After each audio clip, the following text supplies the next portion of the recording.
নমস্কার বন্ধুরা, আমি আজকে বিদেশি স্টাইলে নতুন ধরনের একটা ব্রেকফাস্ট বা নাস্তা রেসিপি তোমাদের সাথে শেয়ার করব। এটা খেতে এত মজার হয় যে একটা দুটো খেয়ে মন ভরবে না। তৈরি করাটা একদমই সহজ, কিন্তু পরিমাণগুলো একটু খেয়াল করবে। তো বন্ধুরা, এই রেসিপিটা তৈরি করার জন্য সবার প্রথমে যেটা লাগবে সেটা হলো ডিম।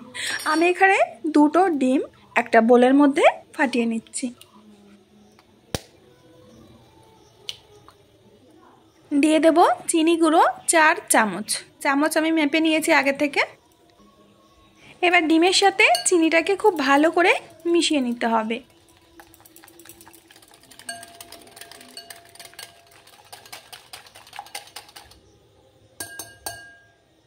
এখন রান্নার তেল দিয়ে দেব 2 চামচ। এখানে কিন্তু সরষের তেল ব্যবহার করবে না, সাদা তেলই দেবে। আর দিয়ে দিচ্ছি দুধ। এখানে আমি 200 ml দুধ ব্যবহার করব। দুধটা অল্প অল্প করে দিতে হবে। আমি প্রথমে 1 গ্লাস দিয়ে দিলাম, বাকি দুধটা আমি পরে দেব। খুব ভালো করে মিশিয়ে নিয়েছি। এবার নিতে হবে ময়দা। ময়দার পরিমাণ এখানে আমরা দেব 150 গ্রাম। সাথে দিয়ে দেব ছোট্ট চামচের 1 চামচ বেকিং পাউডার। এবার খুব ভালো করে চেলে নেব।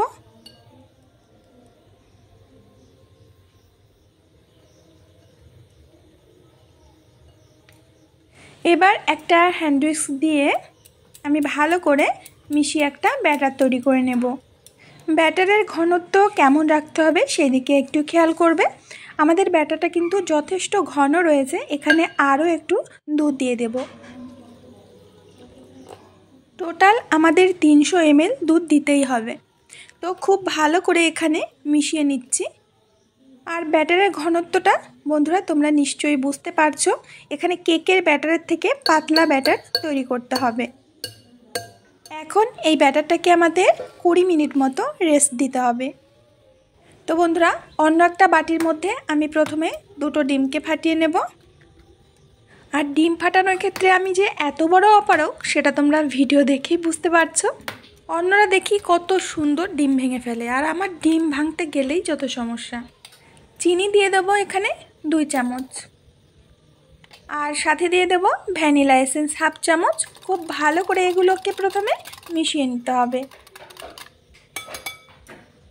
এখন এর মধ্যে দিয়ে দেব দুধ। এখানে দুধটা নিয়েছি আমি 200 ml। টোটাল আমাদের 500 ml এই রেসিপিটা তৈরি হবে। খুব ভালো করে এবার ডিমের সাথে মিশিয়ে নিতে হবে। সাথে দিয়ে দেব 2 চামচ মতো গুঁড়ো দুধ। এটা না থাকলে স্কিপ করতে পারো। খুব ভালো করে আবারও মিশিয়ে নেব।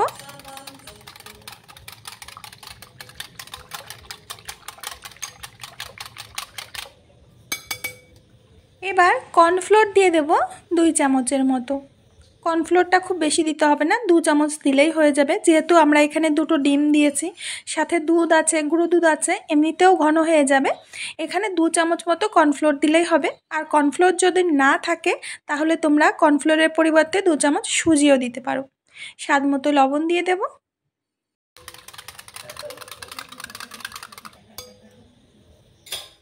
এবার এই গোলাটাকে একটা ফ্রাই প্যানের মধ্যে ঢেলে দিতে হবে।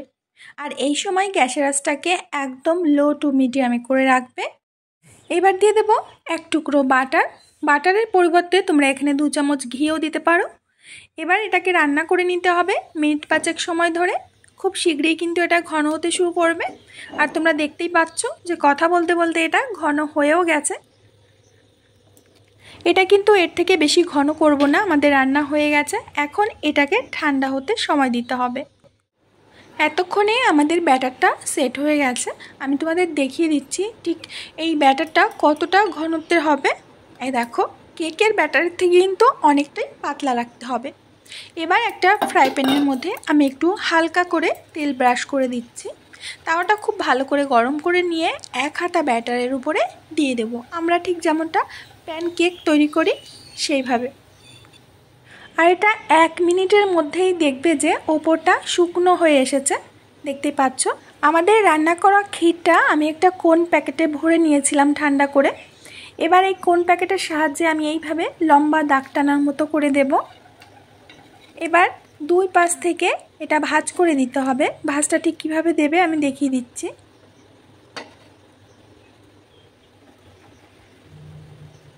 একটু ওলটপালট করে নিয়ে সুন্দর একটা রং ধরিয়ে নিয়েছি, দেখতেই পাচ্ছ।